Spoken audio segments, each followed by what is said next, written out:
Assalamualaikum warahmatullahi wabarakatuh. Saya Said Muhammad Aya Ajasa dengan NIM akhir 219 dari kelas 6J Fakultas Syariah mata kuliah penanaman modal. Di sini saya akan menjawab pertanyaan dari beberapa dari Bapak Jaini. Pertanyaan yang pertama adalah jelaskan asas-asas hukum penanaman modal yang berlaku di Indonesia.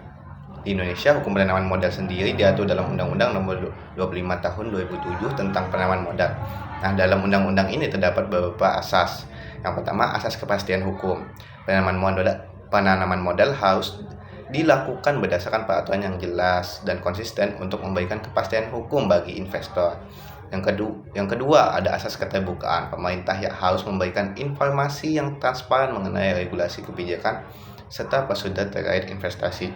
Yang ketiga, ada asas akuntabilitas. Setiap kegiatan investasi harus dapat dipertanggungjawabkan secara hukum, baik kepada pemerintah maupun masyarakat. Yang keempat, ada asas perlakuan yang sama dan tidak diskriminatif. Pemerintah memberikan perlakuan yang adil bagi semua investor, baik domestik maupun asing, kecuali untuk sektor-sektor tertentu yang telah diatur oleh undang-undang. Yang kelima, ada asas kebersinambungan. Penanaman modal harus memperhatikan aspek lingkungan, sosial, dan pembangunan ekonomi yang berkelanjutan. Yang keenam, ada asas kemandirian. Investasi harus mendukung kemandirian ekonomi nasional dan mengutamakan kepentingan nasional. Dan yang ketujuh, yang terakhir, ada asas keseimbangan kemajuan dan kesatuan ekonomi nasional. Investasi harus memperhatikan keseimbangan pertumbuhan ekonomi di seluruh wilayah Indonesia dan tidak hanya terpusat di daerah tertentu.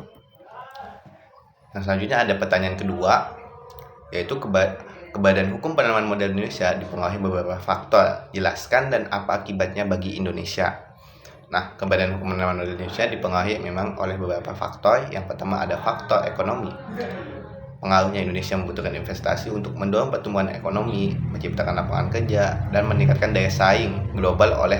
Karena itu, hukum penanaman modal disusun untuk menarik investor. Akibat jika hukum investasi mendukung, ekonomi akan tumbuh pesat. Sebaliknya, regulasi yang rumit atau tidak jelas bisa menghambat investasi dan memperlambat pertumbuhan ekonomi. Yang kedua ada faktor politik dan kebijakan pemerintah. Pengaruhnya, stabilitas politik dan kebijakan pemerintah sangat menentukan iklim investasi. Kepastian hukum dan kebijakan yang konsisten akan meningkatkan kepercayaan investor. Ada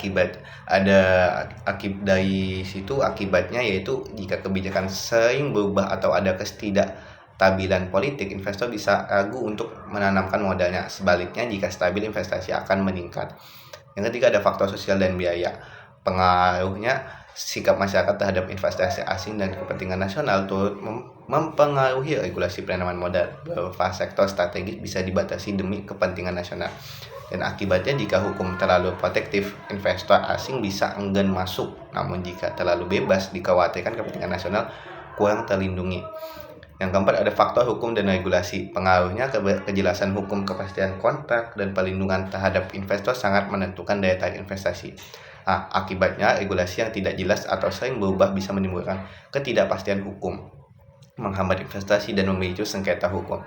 Yang kelima ada faktor infrastruktur dan teknologi. Pengaruhnya, infrastruktur yang baik dan dukungan teknologi dapat menarik lebih banyak investasi. Regulasi yang mendukung pengembangan infrastruktur akan menarik lebih banyak modal. Akibatnya, jika infrastruktur buruk dan teknologi tertinggal, investor akan lebih memilih negara lain dengan fasilitas yang lebih baik. Nah, akibat hukum penanaman modal bagi Indonesia yang tadi dijelaskan, yang pertama meningkatkan pertumbuhan ekonomi dengan adanya investasi, sektor industri berkembang, lapangan kerja bertambah, serta ekonomi nasional semakin kuat. Yang kedua, meningkatkan penerimaan negara. Pajak dari investor dan perusahaan yang beroperasi di Indonesia menambah pendapatan negara untuk pembangunan. Yang ketiga, meningkatkan daya saing global. Investasi membawa teknologi baru, inovasi, dan meningkatkan daya saing produk lokal di pasar internasional. Yang keempat, potensi ketergantungan terhadap modal asing. Jika tidak diatur dengan baik, Indonesia bisa terlalu bergantung pada investasi asing yang dapat mengancam kedaulatan ekonomi. Yang kelima, risiko kerusakan lingkungan. Investasi besar tanpa regulasi yang ketat bisa berdampak negatif pada lingkungan, seperti pencemaran dan eksploitasi sumber daya alam. Yang selanjutnya, pertanyaan ketiga, Berdasarkan Undang-Undang Nomor 25 Tahun 2007 tentang penanaman modal, terdapat beberapa macam penanaman modal. Apakah terdapat persamaan? Jelaskan. Tentu ada beberapa persamaan dari Undang-Undang Nomor 5 Tahun 2007 tentang penanaman modal. Pertama, saya akan jelaskan ada dua macam penanaman modal, yaitu penanaman modal dalam negeri, yaitu PMDN, investasi yang dilakukan oleh investor dalam negeri baik perorangan maupun badan usaha menggunakan modal dalam negeri. Yang kedua ada penanaman modal asing atau PMA, investasi yang dilakukan oleh investor asing baik perorangan maupun badan usaha menggunakan modal asing baik secara langsung maupun melalui kerjasama dengan pihak lokal. Nah, persamaan dari PMDN dan PMA ini yang pertama ada diatur dalam undang-undang yang sama. Kedua jenis investasi ini diatur dalam Undang-Undang Nomor 25 Tahun 2007 tentang penanaman modal yang memberikan perlindungan dan kepastian hukum bagi investor. Yang kedua ada tujuan yang sama. Keduanya bertujuan untuk mendorong pertumbuhan ekonomi, menciptakan lapangan kerja, meningkatkan daya saing nasional, dan mendorong pembangunan berkelanjutan. Yang ketiga ada hak dan kewajiban yang serupa. Baik PMDN maupun PMA tadi memiliki hak dan kewajiban yang hampir sama, seperti mendapatkan perlakuan hukum yang adil, perlindungan dari nasionalisasi, serta kewajiban membayar pajak dan menjaga lingkungan. Yang keempat dapat beroperasi di berbagai sektor. Kedua jenis penanaman modal ini dapat berinvestasi di berbagai sektor ekonomi, kecuali sektor-sektor tertentu yang dibatasi oleh peraturan pemerintah. Yang kelima, mendapat insentif investasi. Pemerintah memberikan berbagai insentif seperti keringanan pajak, tax holiday, pembebasan biaya masuk, dan fasilitas lainnya bagi PMDN maupun PMA yang memenuhi syarat tertentu. Yang selanjutnya, pertanyaan keempat adalah apa saja resiko yang mungkin dihadapi oleh investor asing di Indonesia dan bagaimana cara mengatasinya. Nah, investor asing di Indonesia menghadapi memang banyak sekali risiko yang dapat mempengaruhi keberhasilan investasi mereka. Ada beberapa risiko utamanya. Yang pertama ada risiko hukum dan regulasi. Risikonya perubahan kebijakan atau regulasi yang tidak terduga dapat mempengaruhi kepastian hukum investasi. Contohnya adalah perubahan aturan kepemilikan asing di sektor tertentu. Nah, cara mengatasinya yang pertama, memahami dan selalu mengikuti perkembangan hukum investasi di Indonesia, bekerja sama dengan konsultan hukum atau firma hukum lokal. Yang ketiga, memanfaatkan skema perjanjian bilateral atau perjanjian investasi internasional untuk perlindungan hukum tambahan. Yang kedua, risiko politik. Ketidakstabilan politik, konflik sosial atau perubahan pemerintahan dapat mempengaruhi iklim investasi dan keamanan bisnis. Cara mengatasinya yang pertama, melakukan analisis risiko politik sebelum berinvestasi. Yang kedua, menjalin hubungan baik dengan pemerintah lokal dan pemangku kepentingan. Yang ketiga, mendaftarkan investasi dalam skema perlindungan seperti asuransi risiko politik. Yang ketiga, ada risiko ekonomi dan moneter. Inflasi, fluktuasi nilai tukar rupiah, serta ketidakstabilan ekonomi dapat berdampak pada profitabilitas investasi. Ada 3 cara mengatasinya. Yang pertama, melakukan lindung nilai hedging terhadap risiko nilai tukar. Yang kedua, menyesuaikan strategi bisnis dengan kondisi ekonomi lokal. Dan yang ketiga, diversifikasi investasi di beberapa sektor untuk mengurangi dampak ketidakpastian ekonomi. Yang keempat, ada risiko infrastruktur dan birokrasi.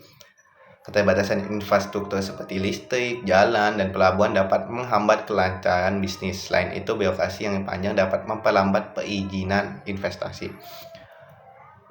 Untuk cara mengatasinya, memilih lokasi investasi yang memiliki infrastruktur yang lebih baik. Yang kedua, berkolaborasi dengan pemerintah atau perusahaan lokal untuk mengatasi hambatan logistik. Dan yang ketiga, menggunakan fasilitas layanan investasi terpadu seperti BKPM, Badan Koordinasi Penanaman Modal, untuk mempercepat perizinan. Yang kelima, risiko sosial dan tenaga kerja. Konflik dengan masyarakat setempat, peraturan ketenaga kerjaan yang ketat, serta isu tenaga kerja seperti pemogokan bisa menjadi tantangan bagi investor asing. Ada cara mengatasinya. Yang pertama, membangun hubungan baik dengan masyarakat lokal melalui program CSR atau Corporate Social Responsibility. Yang kedua, mematuhi regulasi ketenaga kerjaan di Indonesia untuk menghindari masalah hukum. Dan yang ketiga, melakukan pelatihan tenaga kerja untuk meningkatkan produktivitas dan mengurangi risiko konflik industri. Yang terakhir atau yang keenam, ada risiko keamanan dan korupsi. Ancaman seperti pencurian, sabotase, dan korupsi dalam administrasi publik dapat merugikan investor asing. Ada 3 cara. Yang pertama, menggunakan mekanisme kepatuhan compliance yang ketat untuk mencegah praktik korupsi. Yang kedua, mengikuti standar transparansi internasional dalam operasi bisnis. Yang terakhir, bekerja sama dengan lembaga penegak hukum dan organisasi anti korupsi. Mungkin itu saja yang dapat saya sampaikan menjawab pertanyaan dari Bapak Fajar ini. Kurang lebihnya mohon maaf. Wassalamualaikum warahmatullahi wabarakatuh.